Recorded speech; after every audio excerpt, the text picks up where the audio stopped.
حسینیہ. لا حول ولا قوة الا باللہ العلی العظیم. حسبنا اللہ ونعم الوکیل، نعم المولا ونعم النصیر. اعوذ باللہ من الشیطان الرجیم. بسم اللہ الرحمن الرحیم. الحمد للہ الذی لا یبلغ مدحتہ القائلون ولا یحصی نعماءہ العادون ولا یؤدی حقہ المجتہدون.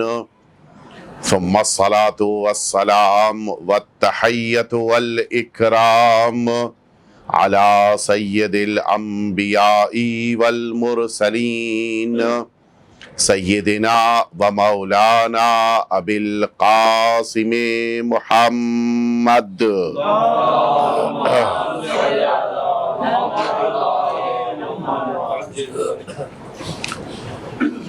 صلی اللہ علیہ وعلى اہل بیتہ الاطیبین الانجبین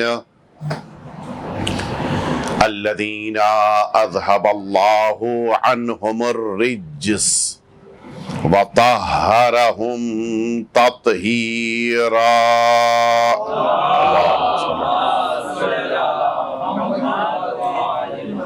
لا سیما الامام المبین بقیت اللہ فی الارضین الحجۃ الثانی عشر الامام المہدی المنتظر.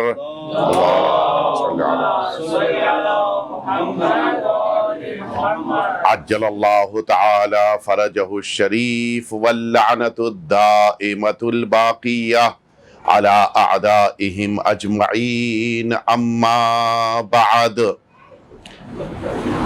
فقد قال اللہ الحکیم فی کتابہ المبین ومن قتل مظلوما فقد جعلنا لولیہ سلطانا فلا يسرف في القتل انہو کان منصورا.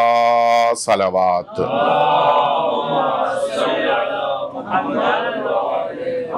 اذان محترم، اس سے قبل کی بیان کا آغاز ہوا آپ سبھی حضرات سے بس ادب التماس ہے کہ ایک دفعہ سورہ حمد اور 3 دفعہ سورہ توحید کی تلاوت فرما کے مرحوم و مغفور سید اشفاق حسین اور مرحومہ خاتون جہاں اور ان دونوں کے خاندان کے تمام مرحومین کو ایصال فرما دیں.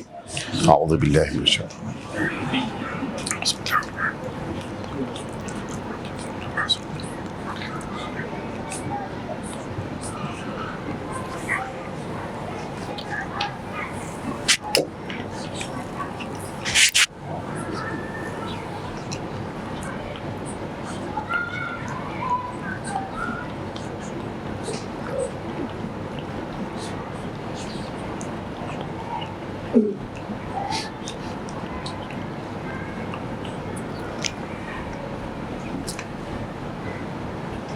یہ 18 مجالس عزا کا سلسلہ جو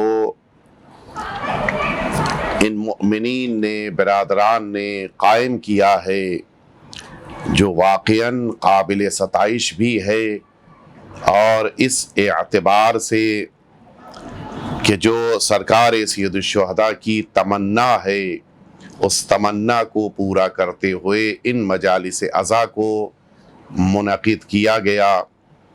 اور میں سمجھتا ہوں کہ خود یہ مجلسیں ایصال ثواب کا وہ عظیم ذریعہ ہیں کہ جن کے لیے بقیہ مواقع پر تو یہ ہوتا ہے کہ انسان نیت کرے، ارادہ کرے، تب جا کر ایصال ثواب ہوگا، لیکن میں سمجھتا ہوں کہ ان مجلسوں کا انعقاد ہی خود ایصال ثواب کا بہترین ذریعہ ہے، اس لیے کہ جب آپ سرکار سید الشہداء کی والدہ ماجدہ کو یاد کر رہے ہیں، تو کیا یہ بات ممکن ہے کہ امام حسین کی ماں کو یاد کیا جائے اور ایصال ثواب کے موقع کے اوپر امام حسین بانیان مجلس کے والدین کو فراموش کر دیں؟ یہ تو ممکنات میں سے نہیں ہے۔ لہٰذا یقیناً ایصال ثواب یہ 18 مجلسوں میں ہو رہا ہے، اور اس کا مکمل ثواب بھی ان مرحومین کو کہ جن کو ارادے اور نیت میں قرار دیا گیا، ان لوگوں کو پروردگار کی طرف سے اس کا ایصال ثواب ہو رہا ہے۔ ایک دفعہ مل جل کے آپ سبھی حضرات صلوات بھیج دیجئے۔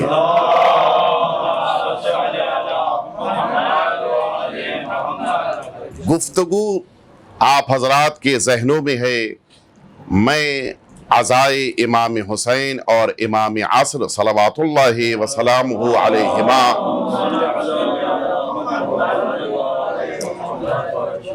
اس موضوع کے تحت مسلسل آپ کے درمیان میں نے اپنی باتیں پیش کیں، اور کوشش یہ کی کہ اپنی بات یا اپنی گفتگو یا اپنی زبان کو استعمال کرنے سے زیادہ میں ان احادیث کو آپ کے سامنے عرض کروں، پیش کروں کہ جو احادیث اس موضوع کو ہمارے لیے واضح کرتی ہیں۔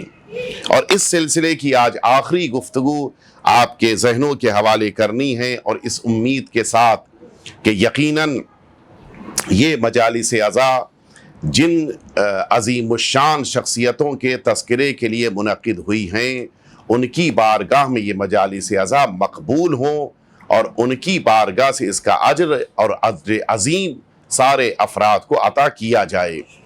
میری پہلے دن کی گفتگو وہ برادران اور بزرگان جو موجود تھے ان کو یاد ہوگی، میں نے پہلے دن جس گفتگو کو شروع کیا تھا، آج آخری دن بھی اسی گفتگو پر اپنی بات کو مکمل کرنا ہے۔ یعنی تقریباً جو بات ہم نے چاہی تھی کہ آپ کے ذہنوں تک پہنچا سکوں، ان باتوں کو آج تتمے کی شکل میں، یا یوں کہہ لیا جائے کہ ان 5 مجلسوں کے خلاصے کی شکل میں آپ کے سامنے عرض کرنا ہے۔ روایات کی دنیا میں جہاں یہ ذکر ملتا ہے کہ آخری امام کے انصار، ان لفظوں پہ غور کیجئے گا، اس لیے کہ میں پوری مجلس کو چاہتا ہوں کہ اس ایک لفظ کے ذریعے سے آپ کے ذہنوں تک پہنچا لے جاؤں۔ روایتوں کے مطابق جو اصحاب قرار پائیں گے آخری امام کو، یاد آ گئی ہوگی پہلی مجلس میری، اصحاب امام کے جو اصحاب قرار پائیں گے، ان کو جو تشبیہ دی گئی ہے وہ میدان کربلا کے اصحاب سے دی گئی ہے، اور یہ ہم سب کے درمیان مسلمات میں سے ہے، اور اسی لیے میں کوشش یہ کر رہا ہوں کہ ان صفتوں کو اجاگر کیا جائے کہ جن صفتوں کی بنا پر یا جن صفات کی بنا پر اس میدان کربلا کے شہداء کو ممتاز بنایا گیا ہے۔ تو میں کیا عرض کر رہا تھا کہ اصحاب امام عصر ان کے جیسے ہوں گے کہ جو اصحاب سرکار سید الشہداء قرار پائے، لیکن ایک قدم اور آگے بڑھ کر میں ایک روایت آپ کے سامنے عرض کرنا چاہتا ہوں کہ جس پر آپ توجہ فرمائیں۔ وہاں پر تقریباً لفظوں کو بدل کر استعمال کیا گیا ہے، یعنی آخری امام کے اصحاب امام حسین ہوں، یہ ایک مرحلہ ہے، اور اصحاب امام حسین آخری امام کے اصحاب ہوں، یہ دوسرا مرحلہ ہے۔ نہیں پتہ آپ نے توجہ فرمائی نہیں فرمائی۔ روایت کے مطابق جو امام حسین کے اصحاب ہیں وہی آخری امام کے اصحاب قرار پائیں گے۔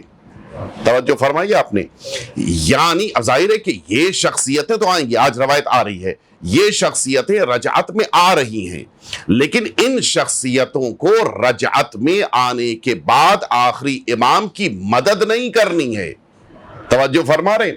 تو اب اس سے کیا بات سمجھ میں آئی؟ اس سے بات یہ سمجھ میں آئی کہ نگاہ رسالت مآب میں سرکار ولی عصر کی اتنی زیادہ عظمت اور اہمیت ہے کہ ان کے اصحاب کا درجہ اور رتبہ ان اصحاب کے جیسا ہے کہ جو میدان کربلا میں امام حسین کی مدد کر رہے ہیں.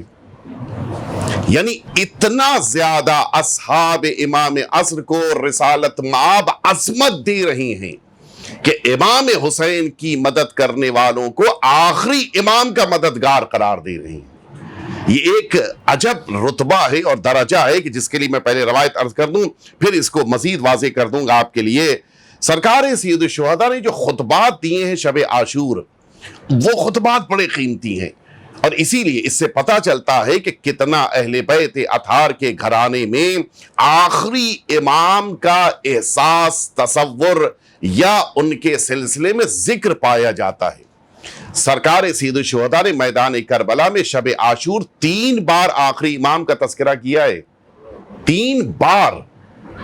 شب عاشور میں وقت محدود ہے، اس محدود وقت میں بھی آقا نے 3 بار آخری امام کا تذکرہ فرمایا ہے. اپنے آخری وارث کا ذکر 3 دفعہ کرنا یہ اس بات کی علامت ہے کہ بے پناہ اہمیت امام حسین کی نگاہ میں اپنے اس وارث کی ہے. پہلا جملہ جس موقع کے اوپر اپنے اصحاب کے درمیان آپ تشریف فرما ہے، خطبہ بیان فرما رہے ہیں، فرماتے کہ وقت قال جدی رسول اللہ، بے شک میرے جد رسالت مآب نے یہ فرمایا ہے کہ ولدی حسین یقتل بطف کربلا. فرماتے ہیں کہ رسالت مآب نے فرمایا کہ میرا بیٹا حسین سرزمین کربلا پہ قتل کر دیا جائے گا، شہید ہوگا، غریباً پردیس کے عالم میں ہوگا، وحیداً اکیلا ہوگا، عطشاناً پیاسا ہوگا، فریداً وہ انسان ہوگا کہ جس کا کوئی مددگار نہ رہ جائے. اور اس کے بعد فرماتے ہیں فمن نصرہ فقد نصرنی، جو رسالت مآب فرمایا جو میرے حسین کی مدد کرے گا وہ میرا مددگار ہوگا. یہاں تک تو ٹھیک ہے. اس کے بعد فرماتے وَنَصَرَ وَلَدَهُ الْحُجَّةِ، جو میرے بیٹے حسین کی مدد کرے گا وہ میرے آخری وارث کا مددگار ہوگا. توجہ فرمائیے آپ نے. یعنی نہ صرف یہ کہ سرکار ولی عصر کے اصحاب امام حسین کے اصحاب ہیں، بلکہ امام حسین کے اصحاب سرکار ولی عصر کے اصحاب قرار پا رہے ہیں. یہ درجہ ہے، یہ رتبہ ہے. اب اسی سے آپ شرف محسوس کریں کہ جن افراد کا انتخاب آخری امام اپنی مدد و نصرت کے لیے فرمائیں گے وہ کس لیول کے ہوں گے، کتنی زیادہ عظمتوں پر فائز ہوں گے یہ افراد کہ جنہیں آقا اپنا ناصر و مددگار قرار دیں گے. اور اسی لیے ہمارے لیے دعا کرنے کی تاکید ہے کہ ہم بار بار دعا کریں کہ پروردگار ہمیں آخری امام کے مددگاروں میں قرار دے. لیکن زبان سے صرف دعا کرنا تو کافی نہیں ہے، ہمیں اس انداز کی تیاری بھی تو کرنی ہوگی کہ جس انداز میں میدان کربلا میں سرکار سید الشہداء کی مدد کی ہے ان کے انصار نے، اس انداز سے ہمیں بھی تیاری کرنی ہے. ایک نہیں پتا آپ حضرات بہرحال یقیناً واقف ہوں گے، نہیں پتا نہیں کہنا ہے مجھے، یقیناً آپ واقف ہیں بحار الانوار کی اس روایت سے کہ جس روایت میں 12 صفتیں ہمارے اور آپ کے چھٹے امام امام جعفر صادق علیہ الصلوۃ ان افراد کے لیے بیان فرمائی ہیں کہ جو آخری امام کی مدد کریں گے. 12 صفتیں ہیں کہ جن کو واقعی طور کے اوپر ہمیں اپنے اندر اجاگر کرنا چاہیے، اور جن صفتوں کو اپنے اندر اس لیے بھی قرار دینا چاہیے کہ ہم لوگ آخری امام کے مدد کرنے والوں کی فہرست میں قرار پانے کی تمنا کرتے ہیں. لہو کنز بالطالقان ما ہوا ذہب ولا فضہ، وہ جو پوری روایت ہے بڑی عظیم روایت ہے، اور شاید مجھے جہاں تک یاد پڑا ہے، مجھے یقین نہیں ہے لیکن یاد پڑا ہے شاید میں یہ امام بارگاہ نظر علی میں اس پوری روایت کو 12 صفتوں آپ کے سامنے عرض کر چکا ہوں. لیکن بہرحال یہ لہو کنز بالطالقان ما ہوا بذہب ولا فضہ کہ یہ سرزمین طالقان سے سرکار ولی عصر کے مددگار آنے والے ہیں کہ جن کو نہ تو سونے میں تولا جا سکتا ہے نہ چاندی میں تولا جا سکتا ہے. یہ بہت قیمتی بات ہے. سونے چاندی یعنی درہم و دینار، یہ ایک سونے سے ہے، درہم جو دینار جو سونے کا ہوتا ہے، اور دینار جو ہے چاندی کا ہے۔ نہ درہم و دینار سے ان کو تولا جا سکتا ہے، نہ سونے چاندی سے۔ یعنی دنیا کی ساری دولت مل کر بھی اس آنے والے آخری وارث کے ان اصحاب کو تول نہیں سکتی ہے۔ اتنا زیادہ محکم انداز سے یہ آخری امام کی مدد کے لیے آگے بڑھیں گے۔ میں ان صفات میں سے 2 صفتوں کا ذکر کرنا چاہتا ہوں۔ ایک صفت ہے کہ جو ایک ساتھ ہے، فرمایا آقا نے کہ یتمنون بالشہادہ، یہ وہ افراد ہیں کہ جو موت کی نہیں شہادت کی تمنا کرتے ہیں۔ ان کی آرزو یہ ہے کہ شہادت مل جائے، لیکن شہادت کیسے ملے گی؟ ان الشہادت باب من ابواب الجنہ فتحہ اللہ علی ید خاصۃ اولیائہ۔ شہادت وہ نہیں ہے کہ جو ہر شخص انسان گزرتے ہوئے مار دیا گیا آپ نے شہید کہہ دیا، یہ شہادت نہیں ہے۔ عرف میں شاید ممکن ہے کہ اس کو شہادت کہہ دیا جائے، اور سب سے بڑا تعجب کا موقع تبھی ہوتا ہے کہ جس موقع کے اوپر جب بھی کسی شہید کا ذکر ہو اس آیت شریفہ کو پیش کیا جاتا ہے جو قرآن مجید کی سورہ آل عمران کی کہ وَلَا تَحْسَبَنَّ الَّذِينَ قُتِلُوا فِي سَبِيلِ اللَّهِ أَمْوَاتًا بَلْ أَحْيَاءٌ عِندَ رَبِّهِمْ يُرْزَقُونَ، جو اللہ کی راہ میں قتل کر دیے گئے انہیں مردہ نہ سمجھو بلکہ وہ زندہ ہیں، اپنے رب کے نزدیک وہ رزق پا رہے ہیں۔ ترجمہ سنا آپ نے؟ اس میں کہیں لفظ شہید آیا؟ نہیں آیا، نہ لفظ شہید آیا نہ لفظ شہادت آیا۔ لیکن جب بھی کسی شہید کا ذکر ہوتا ہے، میں سب کی بات کر رہا ہوں، سارے مسلمان اسی آیت شریفہ کو پیش کرتے ہیں۔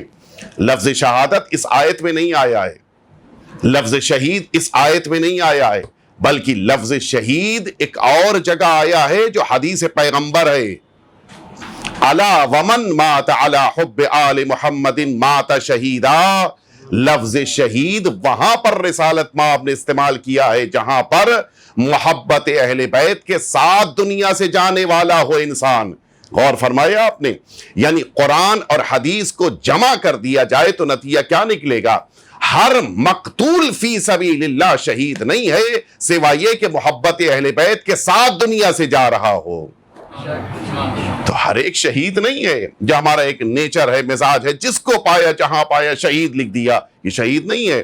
بعض اوقات تو بڑے بڑے بورڈ بھی لگے ہوتے ہیں، شہید لکھا ہوتا ہے۔ شہادت کے لیے محبت اہل بیت ضروری ہے۔ یتمنون بالشہادہ، موت کی نہیں شہادت کی تمنا کر رہے ہیں، اور شہادت ایک ایسا باب ہے، ایک ایسا جنت کا دروازہ ہے کہ فتح اللہ علی ید خاصۃ اولیاء، چھٹے امام کی حدیث ہے کہ پروردگار اپنے خاص ولی کے ذریعے سے ہی اس جنت کا دروازہ کھولتا ہے۔ یعنی شہادت ہر ایک کو نہیں ملے گی سوائے یہ کہ وہ امام معصوم کے قدموں سے وابستہ ہو جائے۔ میدان کربلا میں بہت سے افراد ہیں جنہوں نے قربانی دی ہے، ادھر بھی ادھر بھی، لیکن آج یزید کو بھی اچھا کہنے والے، ان کے اندر ہمت نہیں ہے کہ میدان کربلا میں قربانی دینے والے افراد کو شہید لکھ سکیں۔ نہیں پتا میرے لفظ متوجہ ہوئے نہیں ہوئے۔ بہت سے ایسے ہیں کہ جو فوج یزید سے بھی قربانی دے رہے تھے، آج کسی پہ ہمت ہے جو ان کو شہید لکھ سکے؟ ان کو بھی کوئی شہید لکھنے پر تیار نہیں ہے، اور ادھر وہ تمام افراد کے جنہوں نے سرکار سید الشہداء کے رکاب میں رہتے ہوئے شہادت پیش کی ہے، ان کو ساری امت مسلمہ شہداء اسلام شہداء کربلا لکھ رہی ہے۔ اس کے معنی ہے یہ امت بھی جانتی ہے ہلاکت اور ہوتی ہے، شہادت اور ہوتی ہے۔ امام معصوم کے ساتھ ہے تو شہادت ہے، یزید کے ساتھ ہے تو ہلاکت ہے۔ ایک دفعہ مل جل کے صلوات بھیج دیا۔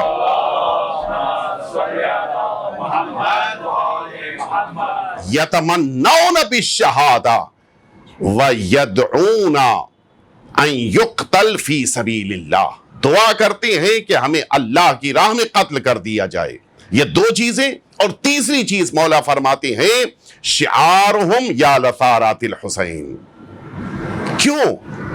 ان کا نعرہ ہی ہے کہ ہم امام حسین کے خون کا انتقام لینے کے لیے آگے بڑھ رہے ہیں۔ کیا ضرورت ہے؟ کیوں اصحاب امام حسین کے لیے ضروری ہے کہ وہ آگے بڑھیں؟ تو اس نعرے کے ساتھ کہ مجھے امام حسین کے خون کا انتقام لینا ہے۔ کہ ضروری چیز ہے. میں اسی کی طرف متوجہ کرانا چاہ رہا ہوں کہ کیوں یہ چیز ضروری ہے کہ امام حسین کے خون کا انتقام لینے کے لیے اصحاب سرکار ولی عصر آگے آئیں گے. اس کے ساتھ ساتھ کہ میں یہاں تک آپ کو لے کے آیا, دیکھیے کبھی کبھی ہم لوگ, میں خاص طور سے بعض علاقوں کا ذکر کروں کہ ہمارے اندر موت کا خوف ہوتا ہے. موت کا خوف نہیں ہونا چاہیے. وہ موت جو اللہ, رسول اللہ اور اہل بیت اطہار کی راہ میں دی جائے وہ موت نہیں ہے, سعادت ہے. تو جب سعادت ہے, خوشی کا موقع ہے, تو پھر اس میں گھبرانے کی کیا بات ہے. بعض علاقے ہیں کہ جن علاقوں میں اگر جس راستے سے انسان آتے جاتے ہیں اس راستے سے میت اور جنازہ لے کے گھر میں نہیں آتے, یا گھر سے جنازہ اس راستے سے نہیں نکلتا, پیچھے کی دیوار توڑی جائے گی اور پھر پیچھے سے نکالا جائے گا. یا مثلاً رات کی موت کے موقع کے اوپر لفظ موت کو اپنی زبان پہ لے کے نہیں آئیں گے کہ کہیں ملک الموت نہ چلا آئے. حتیٰ واقعاً حیرت کا مقام ہے. قرآن مجید کی تلاوت کرتے ہوئے سورہ یاسین تک پہنچے, 2 صفحہ الٹ کے آگے بڑھ گئے کہ نہیں یہ مردوں کا سورہ ہے معاذ اللہ, جبکہ سورہ یاسین قلب قرآن ہے. قلب کہتے ہیں حیات کے معنی میں استعمال کیا جاتا ہے, زندگی کے معنی میں. پورے قرآن کو زندگی دینے والا سورہ مردوں کا سورہ ہو گیا. جس طرح سے ایک اور بڑا ظلم ہمارے ساتھ ہوتا ہے کہ ہم لوگ 15 شعبان المعظم کی عید کو کیا کہتے ہیں معاذ اللہ, مردوں کی عید. ہے نہیں یہ لفظ, غلط ہے, بالکل باطل ہے. یہ ہم نے غیروں سے لیا ہے. غیروں سے اس لیے میں بڑے اطمینان سے کہہ رہا ہوں کہ موت تو ان کے وہاں آتی ہے, ہمارے وہاں تو شہادت ہوتی ہے. تو مردوں کی عید کہنا ہی بتا رہا ہے کہ جن کے وہاں مردے ہوتے ہیں وہ مردوں کی عید کہہ رہے ہیں. ہمارا تو امام بھی زندہ ہے, ہم کیسے مردوں کی عید بنا سکتے ہیں. توجہ ہے نہیں, یہ لفظ بھی غلط ہے, دونوں لفظ غلط ہیں کہ مردوں کا سورہ, مردوں کی عید, یہ دونوں غلط ہیں. لہٰذا ان کو اپنی زندگی میں نہیں استعمال کریں. بعض برادران باقاعدہ اس لفظ کو کبھی کبھی اپنی زبان سے کہہ دیتے ہیں, نہیں کہنا چاہیے. یہ دونوں لفظ غلط ہیں. میں یہ عرض کر رہا تھا کہ موت کا خوف نہیں ہونا چاہیے, اور شاید یہی وجہ ہے کہ صبح میں اٹھ کر جس دعا کو آپ اللہ رب العزت کی بارگاہ میں مانگ رہے ہیں وہ کس چیز کی دعا ہے؟ روزی بڑھ جانے کی دعا ہے. صبح اٹھ کر یہ دعا کر رہے ہیں کہ پروردگار ہمیں 100 سال کی عمر دے دے, 200 سال کی عمر دے دے. صبح اٹھ کر آپ یہ دعا کر رہے ہیں کہ مثال کے طور کے اوپر میں مال بانٹنے والوں میں سے ہو جاؤں, یا مال میرے گھر زیادہ آنے لگ جائے. کس بات کی دعا ہے؟ دعائے عہد کہ جس کو آپ پڑھتے ہیں صبح میں, کہ جس کے پڑھنے کی بڑی تاکید ہے کہ جس کو اگر 40 دن اگر انسان خلوص کے ساتھ پڑھ رہا ہے تو وہ آخری امام کے مددگاروں میں قرار پاتا ہے. تو اس کی معنی نہیں کہ 40 دن ہو گئے تو ہم مددگار ہو گئے, نہیں. آپ کو مسلسل اس دعا کو اپنی زبان پر جاری رکھنا ہے. اس دعا میں آپ کیا فقرہ کہہ رہے ہیں؟ اللہم اجعلنی من انصارہ و اعوانہ والذابین عنہ والمسارعین الیہ فی قضاء حوائجہ والممتثلین لأوامرہ والمحامین عنہ والسابقین الی ارادتہ. یہ 6 دعا. والمستشہدین بین یدیہ 7ویں دعا. آپ صبح میں اٹھ کر یہ 7 دعائیں اللہ سے مانگ رہے ہیں کہ پروردگار, پہلی دعا پروردگار مجھے مددگاروں میں بنا دے آخری امام کے, پروردگار مجھے ناصروں میں قرار دے. البتہ فرق ہے اعوان میں, عون مددگار میں, اور ناصر میں فرق ہے. وہ ایک علمی بحث سے مجھے اس وقت اس طرف نہیں لے کے جانا ہے. مجھے مددگار بنا دے, مجھے معاون بنا دے آقا کا. اور اس کے بعد یہ 7 دعائیں. والمسارعین الی قضاء حوائجہ, کہ مولا کے ضرورتوں کو پورا کرنے والا میں قرار پاؤں. اور والممتثلین لأوامرہ, ان کے حکم کو انجام دینے والوں میں سے قرار پاؤں. آخری فقرہ کیا تھا؟ والمستشہدین بین یدیہ, مجھے شہادت چاہیے ہے, لیکن وہ شہادت نہیں جو جہاں مل جائے, نہیں, بین یدیہ.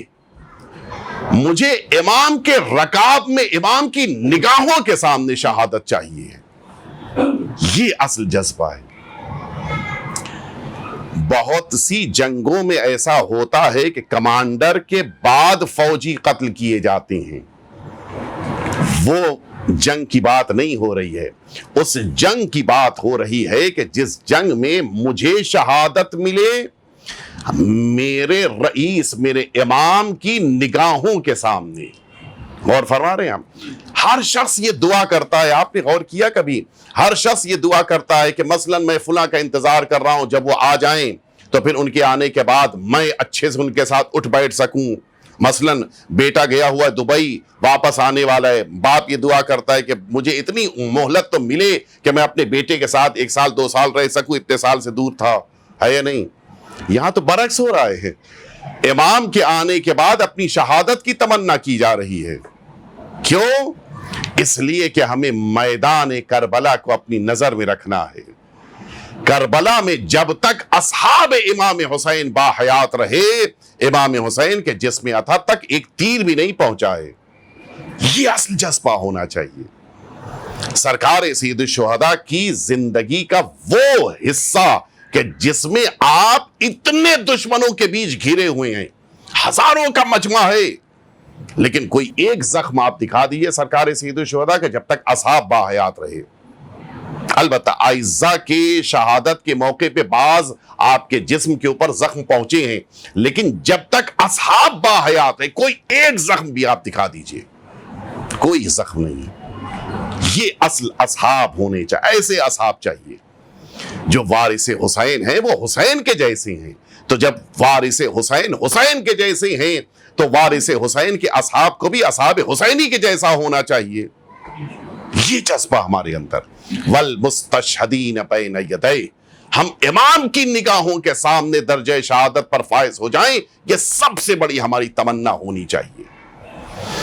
میں عرض کروں آپ کی خدمت میں، یہ جو روایت میں اس لیے جملہ کہہ رہا ہوں کہ آج نہ جانے پتہ نہیں کہاں سے یہ ایک عجیب چیز سننے میں آ رہی ہے کہ یا لثارات الحسین، یہ وہ کلمہ ہے کہ جو کلمہ یہ ثابت کیا جا رہا ہے کہ یہ اپنا نہیں ہے، یہ غیروں کا ہے، جبکہ ایسا نہیں ہے۔ روایتوں میں اس کا ذکر آیا ہے، یا لثارات الحسین۔ یہ میں ابھی بحار الانوار کی جو روایت میں نے عرض کی ہے کہ یتمنون بالشہادہ ویدعون ان یقتل فی سبیل اللہ وشعارہم یا لثارات الحسین، یہ روایت موجود ہے۔ اور اس سے زیادہ محکم اور معتبر روایت، البتہ معتبر وہ بھی ہیں، میں کہنا چاہ رہا ہوں جو آپ کے ذہنوں تک روایت پہنچی ہے، اس کا ایک فقرہ یہی ہے۔ ہم نے تقریباً شروع کی روایت کے فقرے سنے ہیں۔ سرکار امام رضا علیہ الصلوۃ والسلام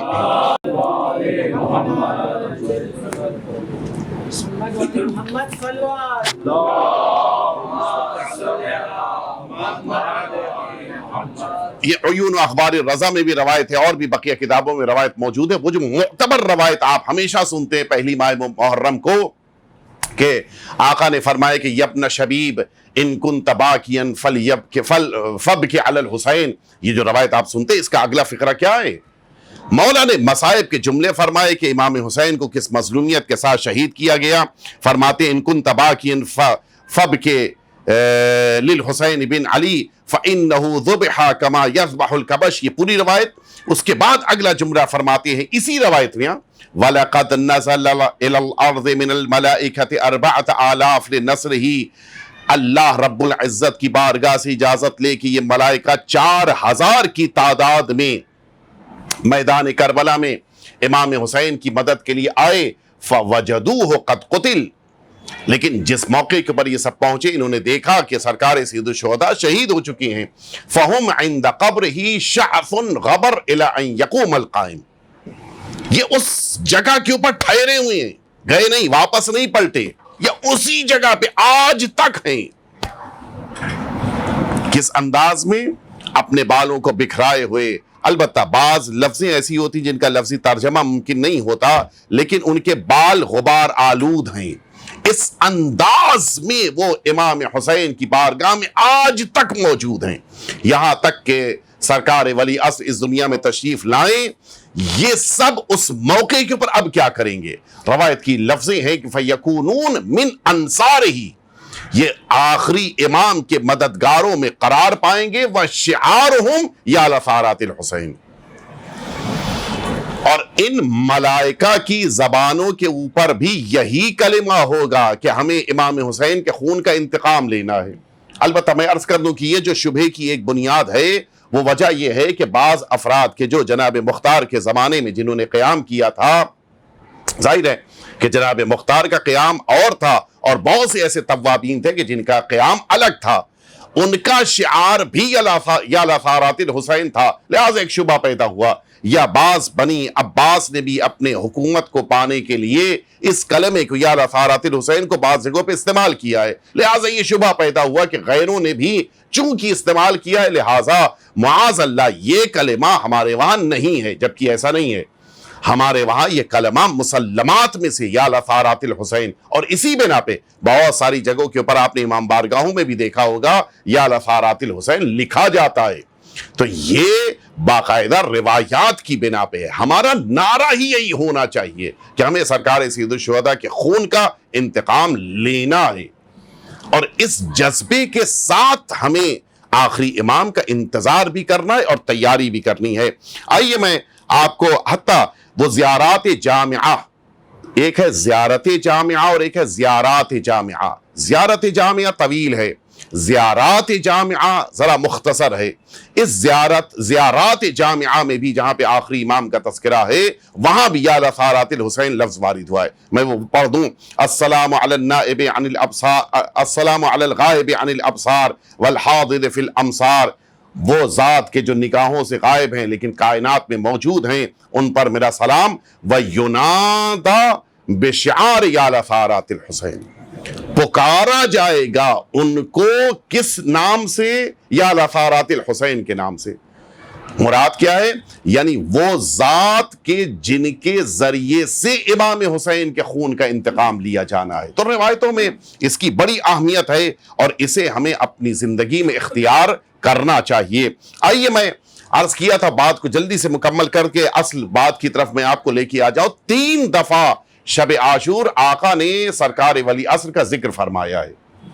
پہلا موقع میں نے عرض کیا کہ خطبے کے دوران، دوسرا موقع، البتہ یہ جو دوسرا موقع ہے اس میں اختلاف ہے کہ یہ شب عاشور کی ملاقات ہے یا روز عاشور کی ملاقات ہے۔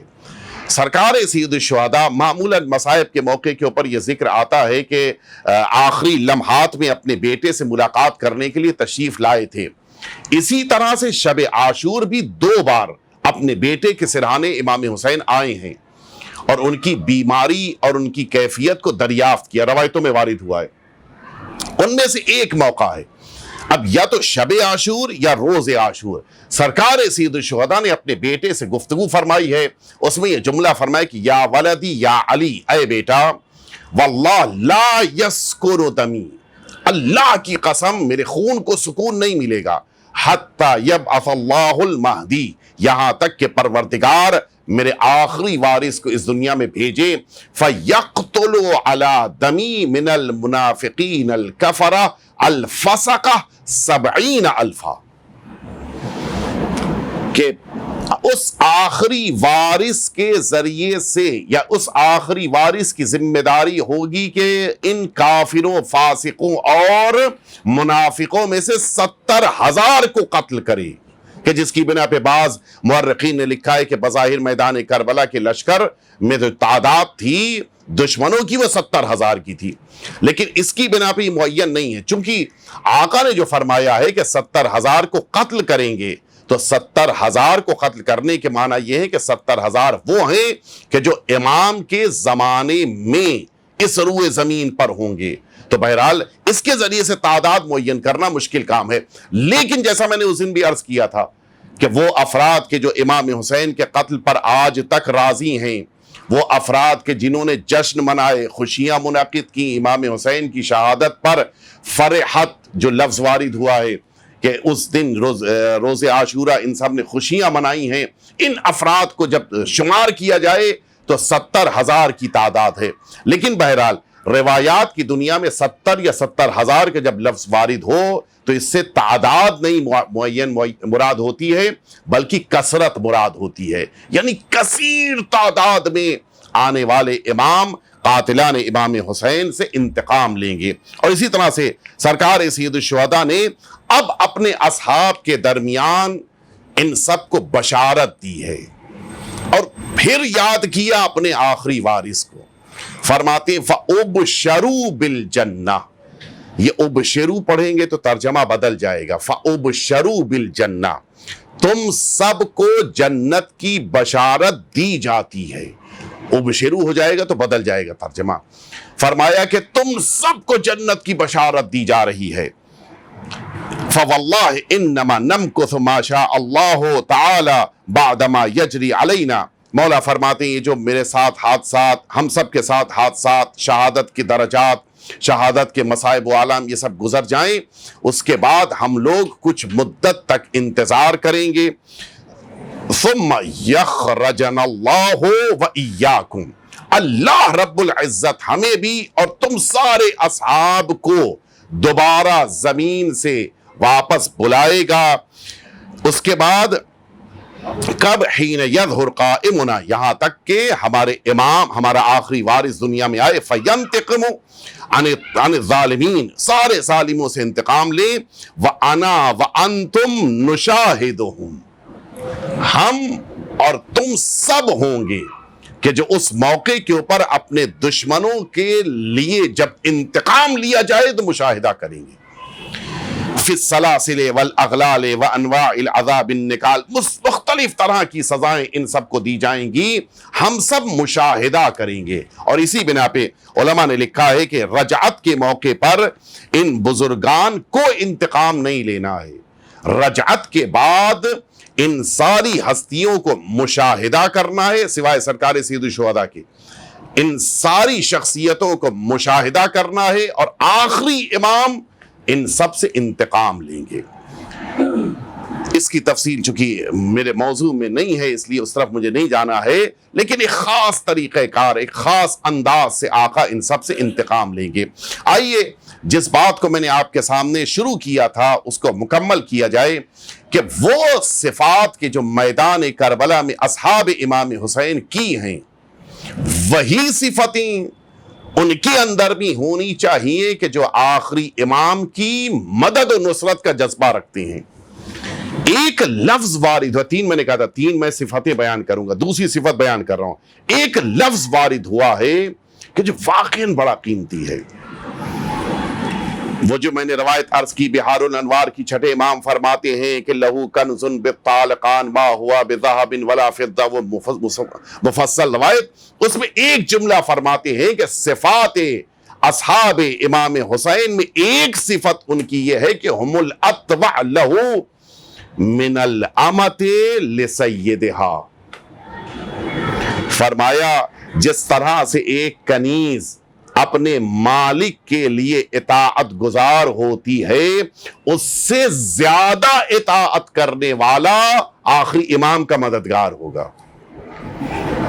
گزشتہ زمانے میں غلاموں سے زیادہ کنیزیں اطاعت گزار ہوتی تھیں، زیادہ اطاعت کا جذبہ ان کے اندر ہوتا تھا۔ مثال کے موقع پر امام نے کنیز کی مثال دی ہے کہ جس طرح سے کنیز اپنے مالک کی مکمل اطاعت، اگر مثال کے طور کے اوپر صبح جلدی کہہ دیا کہ اٹھو تمہیں مثلا چائے بنا، مثلا کہہ رہا ایک مثال کے طور کے اوپر، مثلا دودھ گرم کرنا ہے، اٹھے گی گرم کرے گی۔ اب یہ تو نہیں کہ رات میں دیر سے سوئی ہے تو نہیں اٹھ سکتی، صبح دوپہر میں تھکی ہے، مثال کے طور کے اوپر آرام کرنے کو دل چاہ رہا ہے، مالک نے کہہ دیا کہ نہیں تمہیں مثلا بازار جانا ہے، جائے گی وہ، اس لیے کہ کنیز ہے۔ رات کو مثال کے طور کے اوپر سب کھانا کھا چکے ہیں، اب کھانا جو مثلا اس کے کھانے کا وقت ہے وہ بالکل آخر میں ہے، تو اب وہ یہ نہیں ہو سکتا کہ نہیں مجھے آج پہلے کھانا ہے، تصور ہے نہیں۔ جو اطاعت کا جذبہ ایک کنیز کے اندر ہوتا ہے، اس سے زیادہ اطاعت کا اگر ہمارے اندر جذبہ ہے اپنے امام کے لیے، تب ہم یہ احساس پیدا کر سکتے ہیں کہ ہم امام کے نصرت کرنے والوں میں، مددگاروں میں قرار پائیں گے۔ کیا واقعاً یہ جذبہ ہے ہمارے اندر؟ ہم حقیقتاً اگر اپنے امام کے ناصروں میں بننا چاہتے ہیں تو پھر ہمیں اپنی زندگیوں سے بہت سی چیزوں کو چھوڑنا پڑے گا، بہت سے جذبات، بہت سے احساسات، بہت سی فکریں ایسی ہیں کہ جو اہل بیت اطہار سے ٹکرا رہی ہیں۔ یہ تو نہیں ہو سکتا کہ وہ فکریں بھی ہیں اور اہل بیت اطہار کے اطاعت گزار بھی ہیں۔ اچھا، امام نے یہاں پر بہت سی لفظ عربک زبان میں استعمال کی جاتی ہیں، لفظ اطاعت کو استعمال کیا ہے۔ اطاعت مکمل طور پر پیروی کو کہتے ہیں، ذرا بھی اس میں چوں چرا کی گنجائش نہیں ہے۔ یہ جو ہمارے درمیان ایک مزاج ہے، بات نہیں سمجھ میں آئی تو حدیث معتبر نہیں ہے، یہ بھی ایک مزاج ہے۔ اس سے زیادہ واضح طور کے اوپر مجتہد کا کوئی فتویٰ نہیں سمجھ میں آیا، نتیجہ کیا ہوتا ہے؟ مجتہد غیر معتبر ہو گیا۔ ماشاءاللہ سے ہمارے علم کا معیار اتنا بلند ہو گیا کہ مجتہدین پہ اعتراض کر رہے ہیں۔ یہ عجیب مزاج ہے۔ ڈاکٹر کے پاس جائیں گے اور ڈاکٹر جو لکھ کر دے گا اس کو ایکسپٹ کر کے واپس آئیں گے، ذرا بھی اعتراض نہیں ہے۔ ہمیں مثلا سیرپ پسند ہے، اس نے ٹیبلٹ لکھی، ہم ٹیبلٹ کھا لیں گے۔ ہمیں مثلا ٹیبلٹ پسند ہے، اس نے مثلا کیپسول لکھا ہے، پھر بھی ہم کیپسول کھانے پہ تیار ہیں۔ کیوں؟ ہم کو اپنی بیماری کا احساس ہے اور علاج ڈھونڈتے ہیں، اور اسی لیے جتنا بڑا ڈاکٹر ہوتا ہے اتنا ہی زیادہ اس کے سامنے سرنڈر ہو جاتے ہیں، پھر کچھ نہیں بولیں گے، حتیٰ وہاں تو بیٹھ کے پوچھتے بھی نہیں کہ بتا دی مجھے ہوا کیا ہے۔ اس نے جو لکھ دیا چپ چاپ لے کے، بھائی پوچھا تو کچھ بات، کہا ارے بڑا ڈاکٹر تھا، نہیں اس سے بات نہیں ہو سکتی، توجہ ہے نہیں ہے۔ وہاں تو اتنا زیادہ اس کے سامنے یس باس بنے ہوئے ہیں، اور جب شریعت کا مسئلہ آ جائے پھر تو اپنی چوائس ہے، یہ مرجع نہیں اچھا، نہیں وہ اچھا لگتا ہے اس کی تقلید کریں گے۔ بعض لوگوں نے کام کیا، توضیح مسائل کو چیک کیا کہ اس کے سارے فتاوی میرے مزاج کے مطابق ہیں یا نہیں، تب تقلید کی۔ یہ تقلید جو ہم نے اپنے مزاج کے مطابق فتویٰ دیکھ کر کیا ہے، یہ تقلید اپنے نظریے کی بنا پر کیا ہے یا اس کے عالم ہونے کی بنا پر کیا ہے؟ اس کے عالم ہونے کی بنا پر نہیں کیا ہے۔ اس کو میں کیوں کہہ رہا ہوں؟ میں صرف اس لیے کہہ رہا ہوں کہ کسی بھی مرجع کا فتویٰ اس نے اپنی جیب سے نہیں دیا ہے۔ ہر فتوے کے پیچھے نہ جانے کتنے احادیث کا مجموعہ یا آیات شریفہ ہوتی ہیں کہ جن کو ہم اور آپ سمجھ بھی نہیں سکتے۔ میں بڑے کمان سے اطمینان سے کہہ رہا ہوں، چونکہ میرا خود مشاہدہ ہے، بہت سی ایسی حدیثیں ہیں جو آج بھی، میں 2006 سے بامبے میں پڑھا رہا ہوں اور 99 یا 98 سے میں قم میں پڑھا رہا ہوں، اس کے اور حدیث میں نے ہمیشہ اصول کافی کو ہمیشہ پڑھایا ہے۔ اس کے باوجود آج بھی جب میں کتاب اصول کافی کو پڑھاتا ہوں تو بعض نئے مفاہیم سمجھ میں آتے ہیں، اور بسا اوقات آج بھی مجھے بعض حدیثوں کو سمجھنے کے لیے اپنے استاد کو فون کرنا پڑتا ہے۔ اور ہم تو ماشاءاللہ سے اصول کافی کا ترجمہ گھر میں موجود ہے، کتاب سے ترجمہ اٹھا کے دیکھا، فوراً ہم نے اس کو اپنی زندگی کے لیے معیار قرار دیا۔ نہیں، ایسا نہیں ہے۔ احادیث کو سمجھنا، درک کرنا، اس کے لیے جو 14 علوم معیار قرار دیے ہیں ان کو اپنے اندر اتارنا، اور اس کے بعد حدیث کی طرف بڑھنا۔ میں ایک مثال دے دوں آپ کی خدمت میں نام نہیں لوں گا تاکہ ذہن مشوش نہ ہو کہ پھر کل سے فون شروع ہو جائیں کہ مولانا آپ نے آدھی بات کہہ دی۔ میں بڑا ہی احتیاط کرتا ہوں ممبر پہ ایسی باتیں۔ مثلا ایک شخصیت کے بارے میں اسی اصول کافی میں روایت موجود ہے، میں ہمیشہ یہی کرتا ہوں اپنے شاگردوں کو جب پڑھا رہا ہوتا ہوں، اس روایت کا دونوں ترجمہ، ایک ہی روایت ہے، اس ایک روایت کے ذریعے سے شخصیت عظیم بھی لگتی ہے اور شخصیت سب سے زیادہ بیکار بھی لگتی ہے، ایک ہی روایت کی بنا پہ۔ میں اپنے شاگردوں سے کہتا ہوں بتاؤ تم لوگ کیا کہتے ہو اس کے بارے میں، ایک روایت ہے، ایک زاویے سے دیکھیے تو ان سے زیادہ محترم کوئی شخصیت نہیں ہے، دوسرے زاویے سے دیکھیے تو ان سے زیادہ کنڈم ہو جانے والی کوئی شخصیت نہیں ہے۔ اب آپ کیا کہیں گے؟ روایت کو سمجھنا خود ایک ہنر ہے، فن ہے۔ فقہ الحدیث ایک پورا دنیا کا علم ہے، اس تک انسان پہنچے تب جا کر انسان کو اعتراض کرنے کا یا گفتگو کرنے کا حق ہے۔ اور یہاں بڑے آرام کے ساتھ، اور پھر نتیجہ یہ ہوتا ہے کہ پہلے روایت غیر معتبر ہوتی ہے، پھر کتاب غیر معتبر ہو جاتی، بیار الانوار پوری غیر معتبر ہو گئی، اصول کافی پوری غیر معتبر ہو گئی۔ دھیرے دھیرے جو انسان اوپر جا رہا ہے، بڑی خطرناک چیز ہے۔ ہمارے لیے دو وجہوں سے، پوری توجہ رہے، دو وجہوں سے کربلا معیار ہے۔ معیار آپ سمجھ رہے ہیں، میزان۔ کسی بھی چیز کو پرکھنا ہو اس ترازو میں لے کے جانا پڑے گا آپ کو۔ مثال کے طور کے پر کپڑا ہے، اس کو آپ کو ناپنا ہوتا ہے، کتنے میٹر ہے۔ آپ کو مثلاً کیلا ہے تو اس کے لیے آپ کو کیسے پہچاننا ہوگا؟ کتنے ڈزن ہے، مثلاً شوگر ہے تو کتنے کے جی ہے، توجہ ہے نہیں، یہ سب اس کے میزان، اس کے معیار ہیں، اس کے لیے ترازو ہیں۔ ہمارے لیے کربلا دو وجہوں سے ترازو ہے، ایک غدیر کے لیے اور ایک آخری امام کے ظہور کے لیے، دونوں کے لیے معیار اور میزان کربلا ہے۔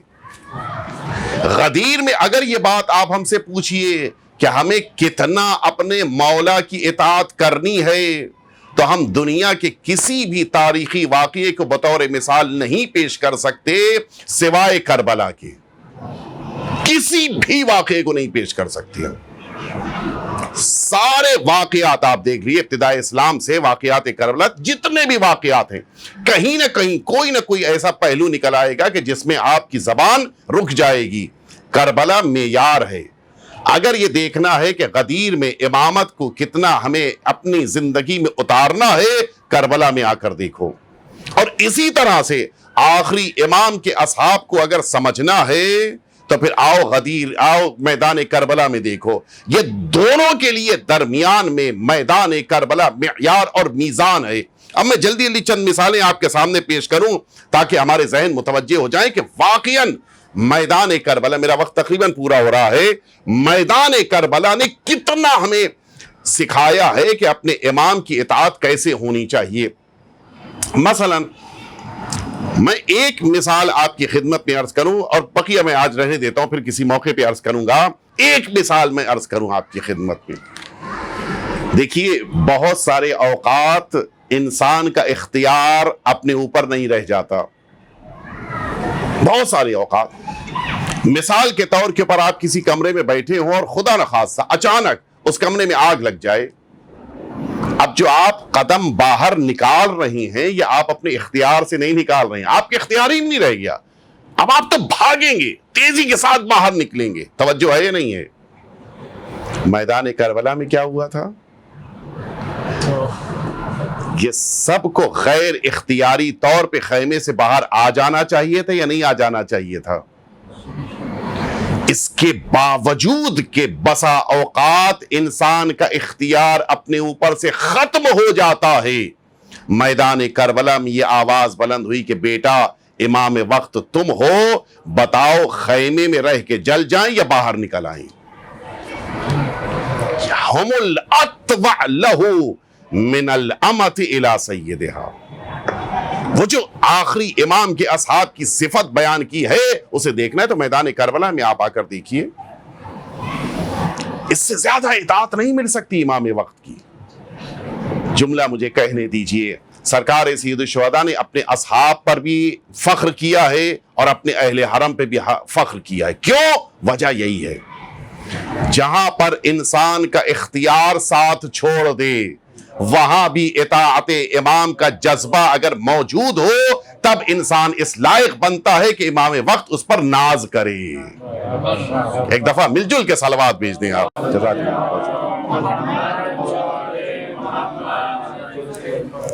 یہ اصل اطاعت ہے، یعنی اتنا بھی ہمارے اندر اختیار نہیں ہے۔ دیکھیں، دنیا والے کچھ بھی کہیں، ہمیں کسی بھی نام سے بلیم کریں، لیکن حقیقت یہ ہے کہ جب ہم نے خود کو کسی کے حوالے کر دیا ہے تو اب کوئی بھی چیز ہماری اپنی نہیں رہ گئی۔ آنکھیں ہماری نہیں ہیں، کان ہمارے نہیں ہیں، ناک ہماری نہیں ہے، زبان ہماری نہیں ہے، ہاتھ ہمارے، سب کچھ ان کا ہے۔ ہاتھ بھی اٹھے گا تو ان سے پوچھ کے اٹھے گا، آنکھ بھی دیکھے گی کوئی منظر تو ان سے پوچھ کر دیکھے گی، کان کچھ سنیں گے تو ان سے پوچھ، سب کچھ ان کے اختیار میں ہے۔ امامت یہی معنی ہے، ولایت یہی ہے۔ میدان کربلا میں یہ ولایت سامنے آئی ہے، اور اسی لیے دنیا میں کہیں بھی آپ اس طرح سے پیش نہیں کر سکتے منظر جو اطاعت کا جذبہ میدان کربلا میں ہے۔ اور تیسری صفت، آخری صفت میں پیش کر کے بات کو مکمل کرنا چاہوں گا جلدی سے، کہ مولا نے فرمایا کہ لا یشوبھا شک، اور وہاں پر جو مثال دی ہے وہ پہاڑ کی مثال دی ہے۔ مولا نے معمولاً عربک لینگویج میں جب مضبوطی کی مثال دی جاتی تھی، قرآن کی اصطلاح میں بھی احادیث میں بھی، زبر الحدید ہے، لوہے کی مثال دی جاتی ہے۔ امام نے پہاڑ کی مثال دی ہے۔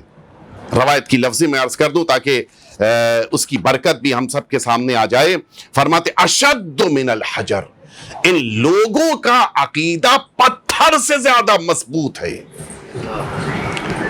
یعنی پتھر، پہاڑ کو بھی آپ اپنی جگہ سے ہٹا سکتے ہیں، لیکن آخری امام کے اصحاب کے عقیدے کو متزلزل کرنا یہ ممکن کام نہیں ہے. اس کے معنی ہے کہ ہمیں اپنے عقیدے کو محکم کرنا ہے. میں جلدی جلدی مثالیں دوں. یہ شاید آپ نے جملہ سنا ہوگا، 19 ماہ مبارک رمضان سن 40 ہجری، سامنے قاتل کھڑا ہے اور بستر کے اوپر والد ہیں. روایت میں ایک لفظ ہے سرکار امیر المومنین کی، بعض روایتوں میں صرف بیٹی کا ذکر ہے، بعض میں جناب ام کلثوم کا تذکرہ ہے. آگے بڑھ کر پوچھا کہ لما قتلت امیر المؤمنین، جناب ام کلثوم نے ابن ملجم سے پوچھا کہ تم نے کیوں امیر المؤمنین کو قتل کیا؟ اس نے کہا نا بل قتل تو علی ابن ابی طالب، میں نے امیر المؤمنین کو قتل نہیں کیا ہے، میں نے تو علی ابن ابی طالب کو قتل کیا ہے. فرق دیکھا، محسوس کیا آپ نے؟ وہ یہ سمجھانا چاہتا نہیں بس ایک معاذ اللہ ایک کامن مین کو میں نے قتل کر دیا ہے. کیا فرمایا جناب ام کلثوم نے؟ بل قتلت امیر المؤمنین، تو غلط کہہ رہا ہے کہ تم نے ایک عام انسان کو قتل کیا ہے، تم نے امیر المؤمنین کو قتل کیا ہے. غور فرمایا آپ نے؟ یہ عقیدہ ذرا بھی خوف نہیں ہے. اور اسی طرح سے آپ آ جائیے میدان کربلا میں 2 شخصیتیں ہیں. یہ تو میں نے مثال دی تھی میدان کربلا سے پہلے کی. 2 شخصیتیں ہیں کہ جن 2 شخصیتوں کو امان دیا جا رہا تھا. ایک سرکار ابو الفضل عباس، اس لیے کہ ان کی ماں جس خاندان سے تھی اس خاندان سے ایک رشتہ مل رہا تھا شمر کا، اور دوسرے جناب علی اکبر کہ جن کی ماں کا ننیحال سے ایک رشتہ جا کے بنی امیہ سے مل رہا تھا. نتیجے میں ان دونوں کے لیے میدان کربلا میں امان نامے کی بات کہی گئی تھی. اور سرکار وفا جس موقع کے اوپر شمر نے آ کے آواز دی ہے، دیکھیے عقیدہ کتنا محکم ہونا چاہیے. سرکار وفا آواز دی، شمر نے آ کے اٹھ کے نہیں جا رہے تھے. مولا نے فرمایا کہ ارکب نفسی فداک، بھائی جاؤ گھوڑے پر بیٹھو، بات کرو، میں تم پہ قربان ہو جاؤں. اب میدان کربلا میں آئے ہیں اور شمر سے گفتگو کی، اور جب اس نے کہا کہ میں امان نامہ لے کے آئے ہوں، فرمایا تفن لک یا شمر، عذاب پروردگار ہو تمہارے اوپر. کیا مجھے پناہ مل جائے جبکہ رسول کا بیٹا دشمنوں کے درمیان گھرا ہو، قتل ہو جائے؟ مجھے ایسی پناہ نہیں چاہیے. یہ موقع. اور دوسرا موقع جس موقع جناب علی اکبر میدان کربلا میں آئے ہیں، میدان کربلا میں عالم یہ ہے کہ دشمنوں نے کہنا شروع، آواز آ رہی تھی باقاعدہ میدان کربلا میں کہ علی اکبر آپ چاہیں تو میدان سے نکل جائیں، اس لیے کہ آپ کا معاذ اللہ لفظ ان کی ہے، میں بڑی احتیاط سے استعمال کر رہا ہوں، کہ آپ کا ایک رشتہ اس سے مل رہا ہے کہ جس کی طرف سے ہم میدان کربلا میں آئے ہیں. کیا فرمایا تھا؟ فوراً علی اکبر نے جواب دیا تھا جو مقتل میں آج بھی موجود ہے. فرمایا تھا اگر دنیا میں کسی رشتے پر ناز کیا جا سکتا ہے تو وہ رسول اللہ کا اور حسین کا رشتہ ہے، اور کوئی رشتہ اس لائق نہیں جس پہ کوئی ناز کر سکے. کہ نہیں مجھے ایسے امان کچھ بھی نہیں چاہیے.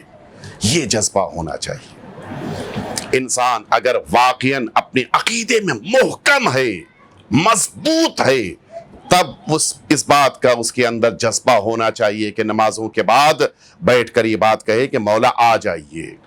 کہ جس کے لیے میں اکثر کہتا ہوں، میرے استاد آیت اللہ العظمیٰ شیخ وحید خراسانی کا جملہ ہے کہ ہمیشہ زبان ہی سے نہ کہو کہ مولا آ جائیے، بازاروں میں کھڑے ہو کر اپنے عمل سے بھی کہو کہ مولا آ جائیے. ایسا نہ ہو کہ مسجد میں تو کہہ کے آئے کہ مولا آ جائیے، اور بازار میں کھڑے ہو کے دوسروں کو چیٹنگ کر رہے ہیں. کیا مطلب ہوا؟ کہ مولا نہ آئیے. یہی تو مطلب ہوا. یہاں پہ کہہ کے گئے کہ مولا آ جائیے، گھر پہنچے جھوٹ بولنے لگے. اب اس کا مطلب ہے کہ مولا نہ آئیے، آپ آ گئے تو میرا کیا ہوگا؟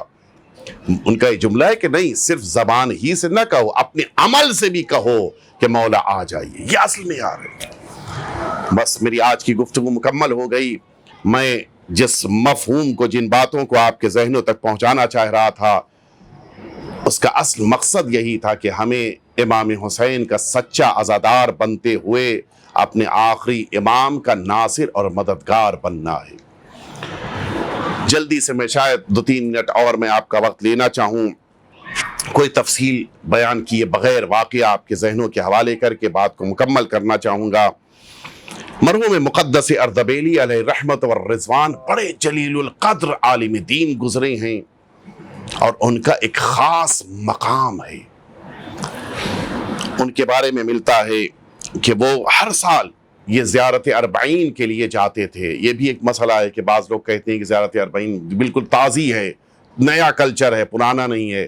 نئے اور پرانے کا مسئلہ ہی نہیں ہے، معصومین نے فرمایا ہے، ہمارے لیے چشم سر و آنکھوں پہ ہے۔ مقدس اردبیلی اپنے زمانے میں زیارت اربعین کے لیے وہ بھی پیدل جاتے تھے، اور آج آپ فرما رہے ہیں بیٹھ کے کہ یہ تو بالکل نیا کلچر ہے، 2003 کے بعد ڈیولپ ہوا ہے۔ ایسا نہیں ہے، بہت پرانا طریقہ کار ہمارے علماء کا تھا، اور جب بھی اصحاب امام کو موقع ملا ہے وہ اس عمل کے لیے آگے آئے ہیں۔ مرحوم مقدس اردبیلی نجف اشرف سے کربلا جاتے تھے ہمیشہ اربعین میں پیدل، اپنے اصحاب کے ساتھ، اپنے دوستوں کے ساتھ، شاگردوں کے ساتھ، اور کوشش یہ ہوتی تھی، ظاہر ہے کہ بڑے اچھے استاد تھے لیکن خطیب اچھے نہیں تھے۔ کوشش یہ کرتے تھے کہ اپنے ساتھ کسی خطیب کو، کسی ایسے شاگرد کو جو مجلس پڑھے، نوحہ پڑھے، مصائب پڑھے، تاکہ گریہ لے کے جائیں۔ ایک سفر میں اپنے ایک شاگرد کے ساتھ یہ سفر ان کا جاری تھا، رواں دواں تھا، اور راستے میں وہ مصائب پڑھتا تھا اور سب گریہ کرتے تھے، نوحے پڑھتا تھا، سب لوگ ماتم کرتے تھے۔ لیکن جیسے ہی یہ سب کربلا پہنچے، اربعین کی شب آ چکی تھی، تاخیر ہو گئی پہنچنے میں۔ اربعین کی شب جس موقع کے اوپر سرزمین کربلا پہنچے، کافی مجمع آ چکا تھا۔ شہر کربلا اس زمانے میں اتنا کشادہ نہیں تھا، کافی چھوٹا شہر تھا، کافی مجمع آ چکا تھا۔ اچھا، حرم بھی مختصر تھا۔ ان سب نے سوچا کہ اندر جا کے تو ہم سب کو ایک ساتھ کھڑے ہو کے زیارت پڑھنے کا موقع نہیں ملے گا، یہیں باہر دروازے ہی پہ کھڑے ہو کے زیارت پڑھ لی جائے، اور پھر اندر جس کو جہاں موقع ملے کھڑے ہو کے پھر امام سے راز و نیاز کرے۔ اب انہوں نے اپنے شاگرد سے کہنا چاہا کہ آؤ ذرا سا پہلے نوحہ پڑھ دو، مصائب پڑھ دو، مجلس ہو جائے، پھر اس کے بعد زیارت پڑھی جائے۔ گھوم کے دیکھا تو شاگرد دکھائی نہیں دے رہا۔ انہوں نے اپنے شاگردوں سے، بقیہ سے کہا کہ ذرا دیکھو کہاں گیا جوان، غائب، مجمع میں کچھ آگے پیچھے ہو گیا، وہ کہیں اور چلا گیا، یہ لوگ یہاں ٹھہرے ہوئے تھے، یا تلاش کرو، نہیں ملا۔ کہا اچھا ایک کام کرتے ہیں، جب تک زیارت اربعین کی جس کے لیے آئے ہیں زیارت کو پہلے پڑھ لیا جائے، تب تک شاید وہ آ جائے، اور اس کے بعد پھر ہم لوگ اپنے مصائب مجلس اور اس کے بعد اندر چلے جائیں گے۔ مرحوم مقدس اردبیلی نے زیارت پڑھنی شروع کی۔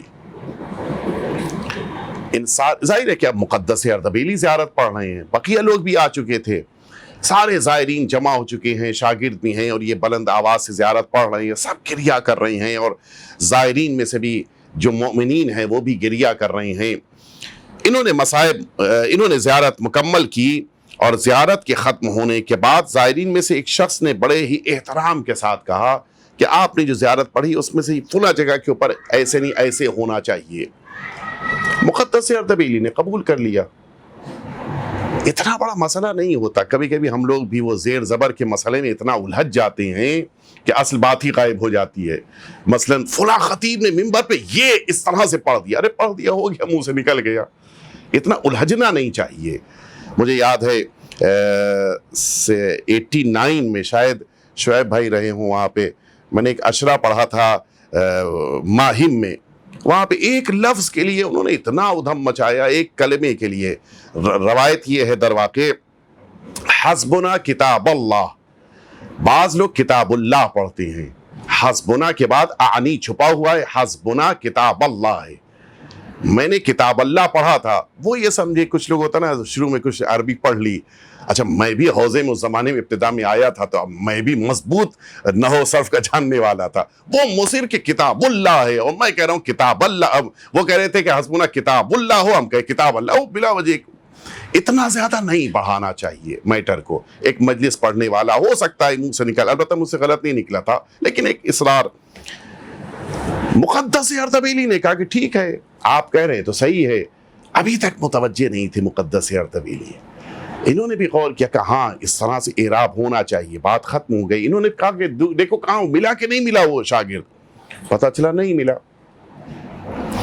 مقدس اردبیلی بڑی مایوسی کے ساتھ کہا کہ چلو ٹھیک ہے ویسے ہی چلیں زیارت کر لیں امام حسین کی۔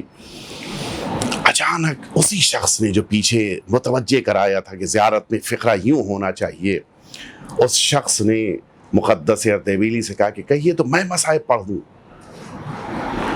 ابھی تک نہیں پہچان پائے تھے، اگر پہچان لیا ہوتا تو اس طرح سے نہ کہتے کہ اگر پڑھ سکتے ہو تو پڑھ دو۔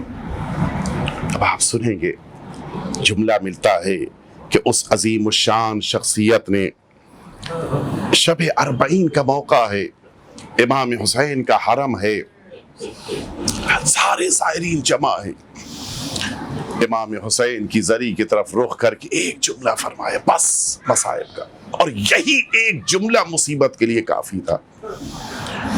فرماتے ہیں آقا کہ نہ میں، نہ یہ مقدس اردبیلی، نہ یہ سارے مؤمنین اور زائرین آقا جد مظلوم آپ کا وہ ایک جملہ آج تک بھول نہیں پا رہے ہیں۔ وہ جملہ کہ جس موقع کے اوپر آپ در خیمہ کے اوپر آئے تھے اور آپ نے یہ جملہ فرمایا تھا کہ یا زینب یا ام کلثوم علیکن منی السلام، اے زینب اے ام کلثوم تم سب پہ حسین کا آخری سلام ہو، اے جد مظلوم آج تک میں وہ جملہ آپ کا نہیں بھول پاتا ہوں، اور جب بھی یاد آ جاتا ہے میں گریہ کرتا ہوں، یہ کہہ کے وہ مصائب پڑھنے والی شخصیت وارث حسین نگاہوں سے اوجھل ہو گئے۔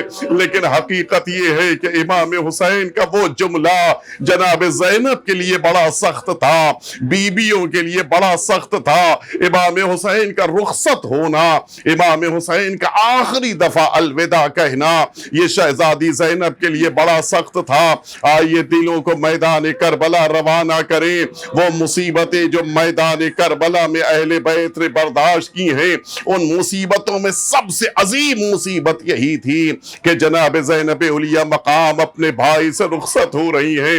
اے بھیا میں تمہارے سہارے میدان کربلا آئی تھی، اے بھیا میں نے اپنے اون محمد کو تمہارے لیے قربان کیا، اے بھیا میں نے اکبر کو تمہاری زندگی کے لیے اس بات کی اجازت دی کہ وہ خود کو قربان کر دے، اے بھیا اب تم ہی جا رہے ہو، یہ حسین کس کے سہارے زندہ رہے گی۔ بڑا سخت مرحلہ تھا، لیکن ہاں جناب زینب علیہ مقام امام حسین خیمے سے نکلنا چاہتے ہیں، اچانک جناب زینب نے آواز دی مہلن مہلا یبن زہرا، اے زہرا کے لاڈلے ذرا ٹھہریے، ذرا آہستہ چلیے، زینب آپ کے قریب آ رہی ہے۔ جناب زینب قریب پہنچی، اے بھیا ان ساری بیویوں نے حلقہ بنایا ہے اور چاہتی ہیں کہ آخری دفعہ آپ کو الوداع کہیں، آخری دفعہ آپ کی زیارت کر لیں۔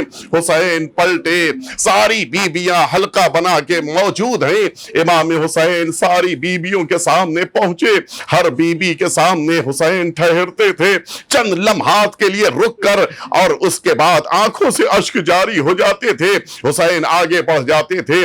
نہ جانے یہ امام حسین کیوں رو رہے تھے، ارباب مقاتل نے تو نہیں لکھا، لیکن میرا دل کہتا ہے کہ شاید جس بیوی کے سامنے رکتے ہوں گے اس کا شہید یاد آ جاتا ہوگا، اس کا مقتول ذہنوں میں آ جاتا ہوگا، اور حسین رو کر پرسا دے رہے ہوں گے، ام فروا کے سامنے رکے ہوں گے تو قاسم یاد آ گیا ہوگا، ام لیلا کو دیکھا تو اکبر یاد آ گئے ہوں گے، رباب پہ نظر پڑی تو اصغر یاد آ گئے ہوں گے۔ حسین سب کو پرسا دے گے۔ اب جو میدان کربلا کی طرف نکلے ہیں عزاداروں، جناب زینب علیہ مقام خیمے میں ہے، لیکن دل نہیں مان رہا ہے، دل بے قرار ہے۔ زینب کچھ ہی لمحات کے بعد اب اپنے بھائی کو ڈھونڈنے کے لیے میدان کربلا میں نکلی ہے۔ زینب نے پورے میدان کربلا پہ نظر دوڑائی، لیکن حسین دکھائی نہیں دے رہے تھے۔ اب جو اچانک گودال قتل گاہ پہ نظر پڑی، وہ نشیب کے جہاں زہرا کا لاڈلا اکیلا تھا، حسین اکیلا تھا، ہزاروں کا لشکر حسین پہ حملے کر رہا تھا، جو قریب تھے وہ تلوار چلا رہے تھے، جو ذرا دور کھڑے تھے وہ نیزے چبھو رہے تھے، جو فاصلے پر پر تھے وہ تیر برسا رہے تھے. ارے جس کے پاس کچھ نہ تھا وہ جھولیوں میں پتھر لیے ہوئے زہرا کے لال کے اوپر پتھر برسا رہے تھے. زینب نے آواز دینی شروع کی, اما فیکم مسلم, ارے کیا تم میں کوئی مسلمان نہیں بچا ہے؟ رسول کا بیٹا قتل ہو رہا ہے اور کوئی آگے نہیں آتا. حسین نے دیکھا, آواز دی, زینب خیمے میں واپس جاؤ, ابھی حسین زندہ ہے. زینب کیسے خیمے میں پلٹے, لیکن حکم امام ہے, اطاعت امام ہے. زینب خیمے کی طرف واپس پلٹی ہیں. بس آخری جملہ, ادھر ذوالجناح بھی خیمے کی طرف پلٹا, اپنی پیشانی پر خون حسین کو مل کے. اب جو ذوالجناح خیمے کی طرف بڑھا, اس در کے اوپر آ کے ٹھہرا کہ جس کا پردہ اٹھا, 4 سالہ بچی باہر نکلی, گھوڑے کے گلے میں باہیں ڈال کے آواز دیتی ہے, جواد ابی حل سقیا بھی ام قتل عطشانا. اے میرے بابا کے گھوڑے, بس اتنا بتا دے, شہادت سے پہلے میرے بابا کو پانی ملا تھا یا میرا بابا پیاسا ہی قتل کر دیا گیا؟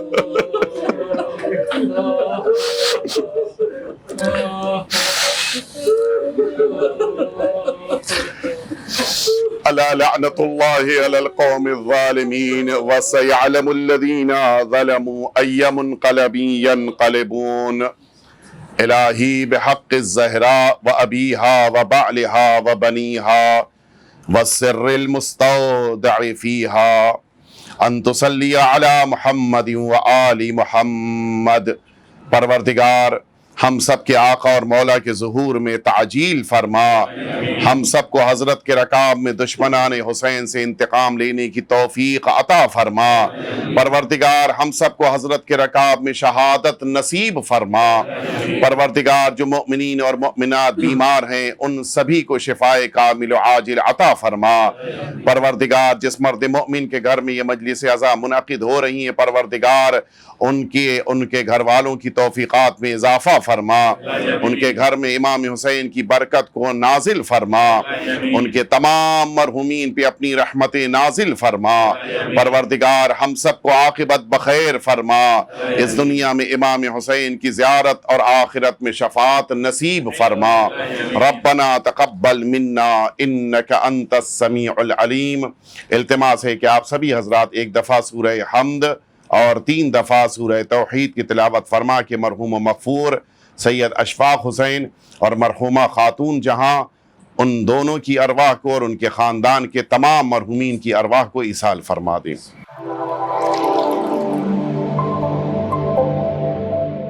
حسینیہ